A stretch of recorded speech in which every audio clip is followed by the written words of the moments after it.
Hey guys, I've traveled to over 30 countries and I've solo traveled to over 15 countries. These are 5 things that you need to know before you go to Serbia. These 5 things will definitely be helpful in terms of knowing what to expect when it comes to 1 being safety. Is Serbia safe? That is a big question that I think a lot of people around the world have misconceptions about. I'm going to shed some light on that. 2 is transportation. How do you get around Serbia? How do you get around Belgrade, the capital? And how do you get around Novi Sad? How do you get around the airport? It's going to be different for different cities. 3, what topic can you not talk about in Serbia? I think it's important to know what you should not talk about because you definitely do not want to piss off anybody in a different country that you don't live in. You should definitely be respectful, definitely respect the country and the people. 4, dating culture and the culture. What is that like? I'm going to be telling you a little bit about that. 5, scams. I don't want you to get scammed like I did. I did get scammed once in Belgrade, and I want to share that experience with you and how you could avoid being charged a lot of money than you should. Because I definitely don't want you to, be charged 5 or 6 times, what you should. Let's dive in. Now, if you're watching this video, you already know about Serbia. You already know that it is in the southeastern part of Europe and that it is in the Balkans. It is an untraditional choice of travel. If you're from America, typical travel locations are probably the Caribbean islands or Hawaii. If you're in Europe, you're probably going to check out Paris and the Eiffel Tower, Italy's Rome and Milan, the Italian beaches, Spain, Barcelona, Germany, but you've chosen Serbia, and it's an unconventional choice of a travel destination. But kudos to you for making that choice because you're going to discover a different country, a different culture, and I hope you end up liking it because I absolutely ended up loving it. Number 1, is Serbia safe? I remember before I decided to come to Serbia many years ago, I remember people telling me in America, don't go to Serbia, it's dangerous, it's not safe, you shouldn't go. But I ended up going anyway because I had friends here in Serbia and I had a great time here. It was very unexpected from what I was told in America. If you look on the US travel safety website, what it says is that Serbia has increased crime and to exercise caution, to watch out for displaying any sort of jewelry, watches, luxuries, watch out for congregating wherever Westerners are.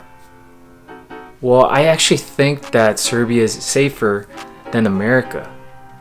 For foreigners and travelers, I think I definitely had a sense of safety when I was in Serbia. I've lived in America for a majority of my life and I've traveled to different countries in the world, and I think America is actually very dangerous in terms of the big cities. There's a lot of crimes, there's guns in America, there's mentally ill people, and I think Serbia, specifically Belgrade, which I've stayed the majority of the time, as well as Novi Sad, are significantly safer than the big cities you have in America. So is Serbia safe? Yes. Even at nighttime, I remember in Belgrade, people are walking around at Kalemegdan, people are walking around along Knez Mihailova, people are walking around, nobody's bothering you, nobody's bothering you. There's even a place in Kalemegdan Park where old men play chess from the morning to nighttime, and I don't think you could do that here in America. So number 1, is Serbia safe? Yes, it is safe. I think it's safer than the cities in America.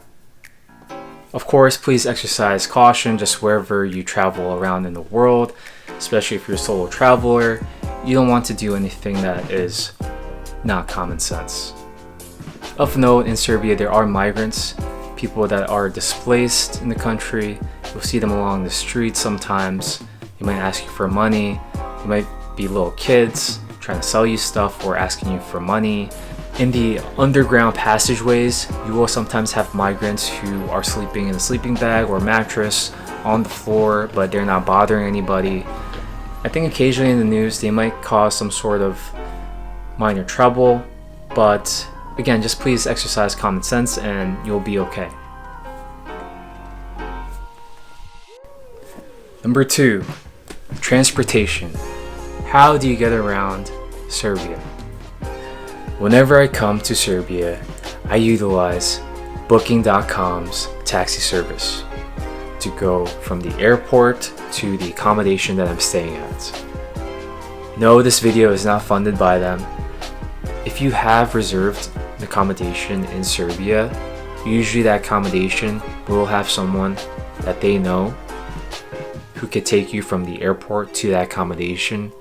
So if you're going to be staying in Belgrade, typically the average rate is about 20 euros or $20 roughly to go from the airport to Belgrade. Now this is in 2021. Who knows how inflation will go into play? Who knows how the currency exchange will play out? But currently that's how it is. You could take the hotel or the accommodation, apartment, what have you, their recommendation of some service. You could take the transportation service that's provided by your hotel or accommodation. Usually they know somebody who could take you from the airport to Belgrade for roughly 20 euros. Another option is if you use Booking.com, then you could use their taxi service to set up in advance, not on the same day, because it does take time for that service to be set up. And it will tell you how much that will roughly cost. You're going to have different options of a large van, a 4-door sedan, etc. The thing I like about Booking.com's service is that you have the option of a small car or a large cargo van that fits 6 people, 8 people, 12 people if you're going in a group. I think that service is pretty valuable. And again, I want to make note, please schedule that service in advance. For Booking.com taxi service, you cannot schedule it on the same day. I don't want you to be stuck or be in a situation. I don't want you to be in a rut. I don't want you to be stuck somewhere because of that. How do you get around Belgrade? Now, if you're in the center city of Belgrade, you're not going to have an issue. You could literally walk everywhere to all the major attractions, to all the major places. So you could walk. You could also take the bus, and the bus is really cheap. It is also packed. I personally don't take the bus too often, but I have taken the bus before. In terms of taxis, I'm going to go into this a little bit later, but if you're a foreigner and you get into a taxi, they're going to try to rip you off. I personally was charged about 7 times the rate that I was supposed to be charged, but the guy was very nice, and it happened. I don't mind. We had a great conversation, and it is what it is. But I'll go more into that in my number 5 point, scams. Another option is that you could rent a car. I personally have not rented a car, but I know that some tourists do rent a car. And in terms of renting a car, you do have to usually find parking. And some accommodations, some apartments, some hotels do offer parking. So that is something that I personally have not utilized. And so I just want to let you know that option is out there in terms of traveling around. Now, in terms of traveling from city to city, going from Belgrade to Novi Sad or Niš or some other city in Serbia, there usually is a bus or train service. I have utilized the bus service to go from Novi Sad to Belgrade, and it sort of reminds me of the Greyhound bus. It is not some sort of fancy bus, but it's comfortable enough to go from one city, and it's fairly cheap. about 10 euros is how much it costs. 4. The Serbian dating culture and the culture. What is that like? Well, first let me tell you about the Serbian culture. It's very unique, very rich, and very deep in its root, a lot of history. The Serbian people are people that I really resonate with. It's a traditional culture.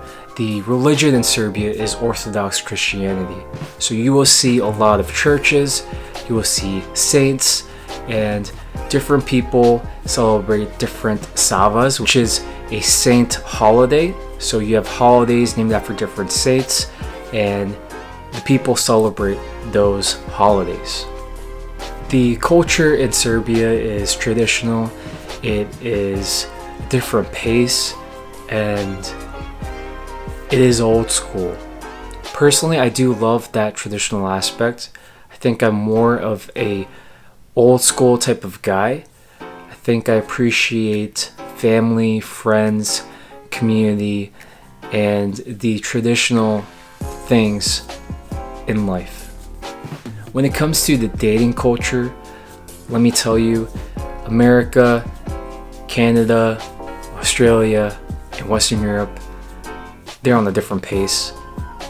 If you're from one of those countries, then you already know what the dating culture and dating scene is like. The culture is very, you see it in Hollywood movies. You probably experienced it in your time growing up and wherever you're from.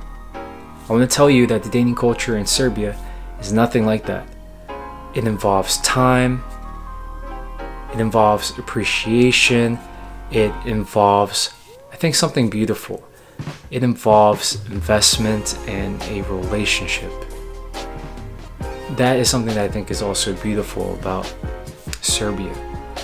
The people are very connected with their family, their friends, their culture, and personally appreciate that entire aspect of it.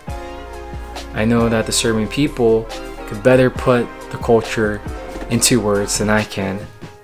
I've only been there a handful number of times, but I could say with 100% certainty that I definitely do appreciate it. Number 5, scams.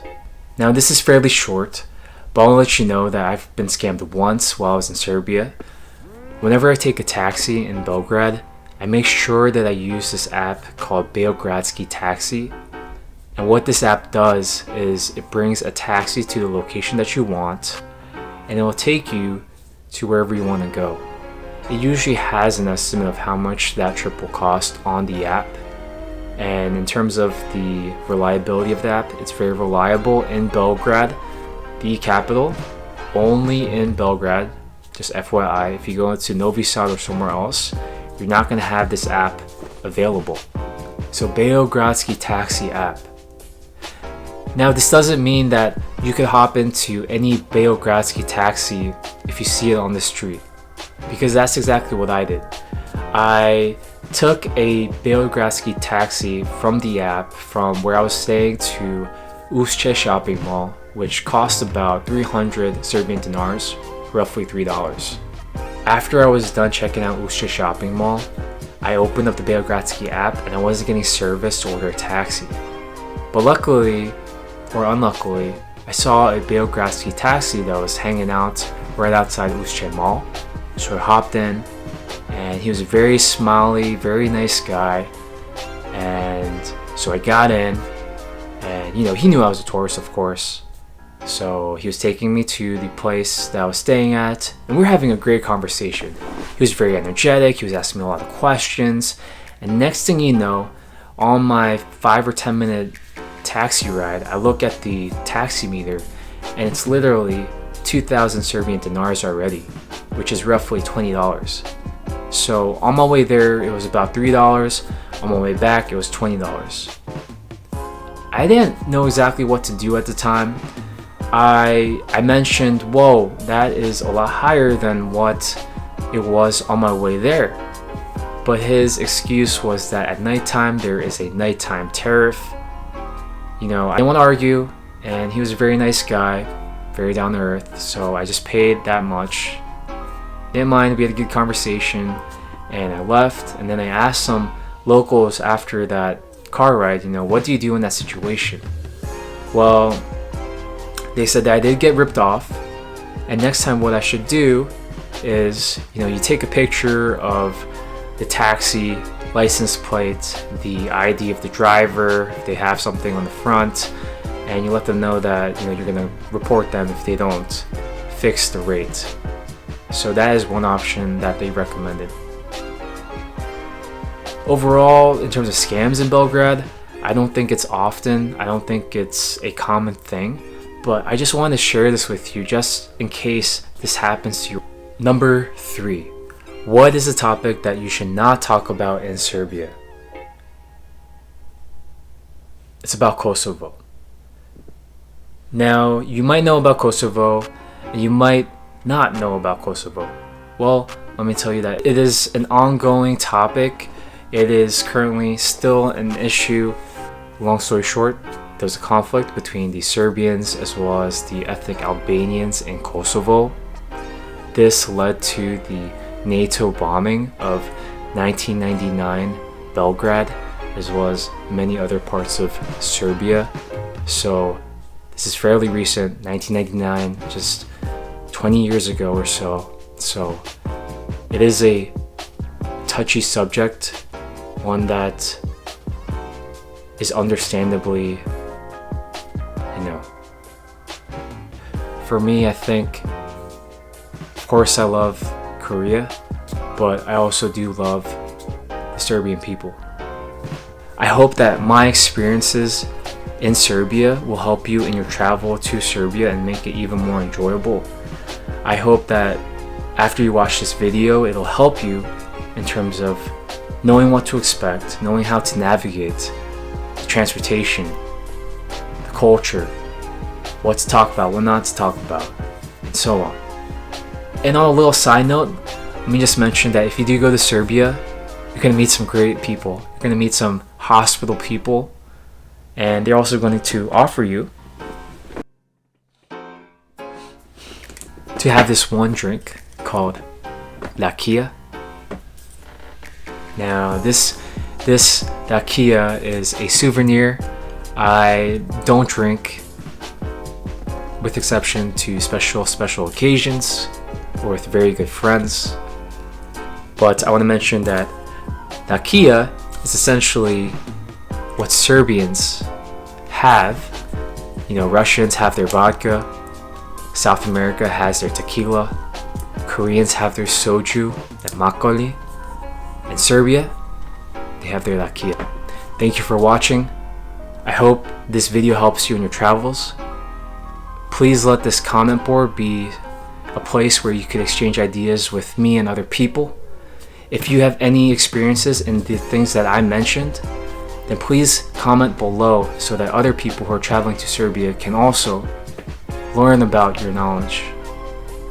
Thank you for watching this video. Do viđenja. I'll see you guys later.